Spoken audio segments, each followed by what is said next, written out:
आज आपण बनवणार आहोत मस्तपैकी अशी कारल्याची भाजी जी खूप टेस्टी वाटते आणि भरवा मिरची. Hello friends. चला तर मग करूया आजच्या रेसिपीला सुरुवात. मी इथे कारले कापून घेतलेले आहेत आणि त्याला मीठ लावून अर्धा तास ठेवून घेतलेले आहे. बघा आपल्या कारल्याला आता छान असं पाणी सुटलेलं आहे. तर चला तर मग करूया आजच्या भाजीला सुरुवात. मी इथे काढते आहे टमाटर. आपल्याला लागेल 1 ते 2 टमाटर आणि लाल मिरची. काश्मीरी लाल मिर्च घेतली आहे मी, कारण ती तिखट नसते. त्यामुळे आपल्या भाजीला छान असा टेस्ट येतो. मी इथे 2 मिरची घेतली आहे, सॉरी 2 टमाटर घेतलेले आहे आणि 2 ते 3 काश्मीरी मिरची घेतली आणि थोडंसं अद्रक आणि 2-3 लसणाच्या पाकळ्या. हे मी आपण छान उकळून घेऊयात.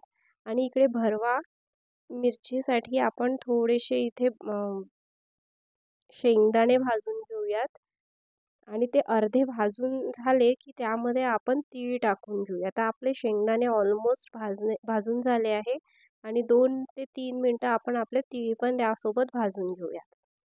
इकडे दुसरीकडे आपले टमाटर आता बघा पाणी चांगलंच अर्धं राहिलेलं आहे, तर आपले टमाटर झालेले आहेत. इकडे आपण भाजीला फोडणी देऊयात. आपले हे पहिले कारले आपण तळून घेऊयात थोड्याशा तेलामध्ये. मी 1 चम्मच तेल घेतलेलं आहे. त्यामध्ये आपण चांगले आपले कारले परतवून घेऊया. बघा तर आपले कारले झालेले आहेत छान लालसर. ते मी काढून घेते आणि त्यानंतर आपण आपली भाजीला फोडणी देऊयात. यामध्ये मी अजून 1 चम्मच तेल घेतलेले आहे. कारले आपण तळायला थोडंसं 1 चम्मच तेल घेतलं आणि आता भाजी फोडणीसाठी अजून 1 चम्मच तेल घेतलं. असं करून आपल्याला 2 चम्मच तेल लागलेलं आहे. तर मी यामध्ये टाकले आहे जिरं आणि सगळ्यात माझं फेवरेट इन्ग्रेडियंट म्हणजे मी सौंफ पावडर टाकलेली आहे यामध्ये. आणि मग मी 1 कांदा चिरून यामध्ये टाकलेला आहे. पूर्ण 1 म्हणजे मोठा कांदा होता. तुमचं जर मीडियम साईजचा असेल तर तुम्ही 2 ते अडीच कांदे पण वापरू शकता. याला छान लालसर होऊ देऊया आपण. बस आपले कांदे ऑलमोस्ट होतपर्यंत आपण आपलं जे मिश्रण आहे म्हणजे टमाटर आणि लाल मिरची हे थंड झालेलं आहे. त्याची पेस्ट आपण तयार करून घेतली आहे. बघा तर आणि ते आपले कांदे झालेच आहे ऑलमोस्ट. तर त्यामध्ये आपण आता ॲड करू आपली टमाटरची पेस्ट आणि याला झाकून छान तेल सुटतपर्यंत त्याला शिजू देऊयात. बघा आपले जी पेस्ट आहे ती शिजलेली आहे. आता आपण आपले सुखे मसाले यामध्ये ॲड करू. मी टाकते आहे 2 ते अडीच चम्मच लाल तिखट, हळद, मीठ. जर तुमच्याकडे गरम मसाला असेल तर तुम्ही तो पण ॲड करू शकता. आणि तिखट 2 मिनटं शिजल्यावर आपण आपले कारले यामध्ये ॲड करून घेऊयात. खूप छान वाटते ही भाजी ह्या पद्धतीने. मी नेहमीच थोडंसं चेंज करत राहते कारल्याची भाजी करताना काहीतरी वेगळी. यावेळेस मी अशी करते आहे. आणि कधी मी शेंगदाण्याचा कूट टाकून पण भाजी करते कारल्याची. ही पण करून बघा, तुम्हाला पण खूप छान वाटेल. मला ही भाजी खूप छान वाटते. आणि त्यामध्ये आता आपण थोडंसं पाणी टाकून त्याला शिजू देऊया.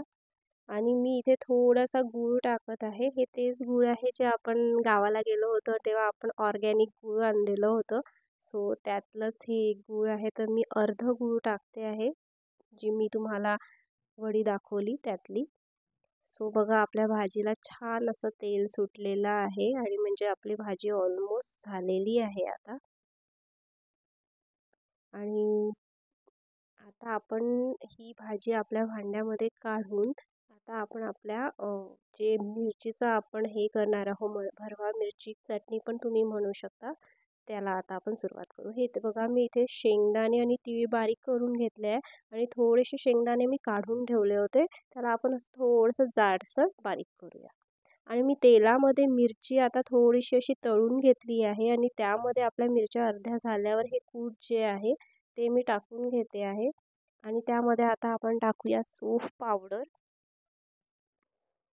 काळं मीठ टाकलेलं आहे. त्यानंतर 1 ते दीड चम्मच मी आपलं जे सेंधा मीठ आहे ते टाकते आणि अगदी थोडीशी हळद टाकायची.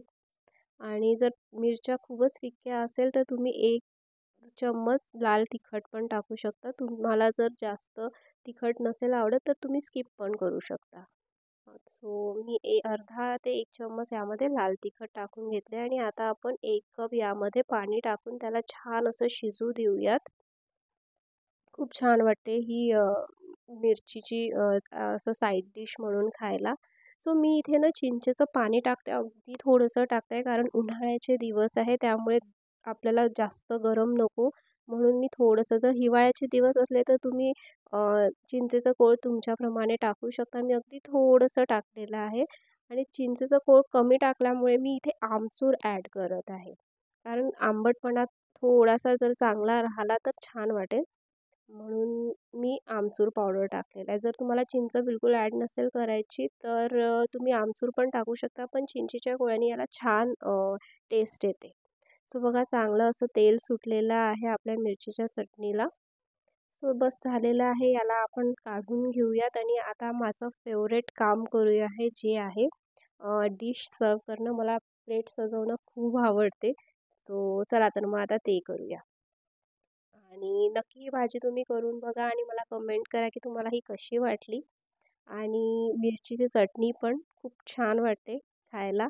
तोंडाला चव आणणारी आहे अगदी. सो भेटूया आपण नेक्स्ट व्लॉगमध्ये.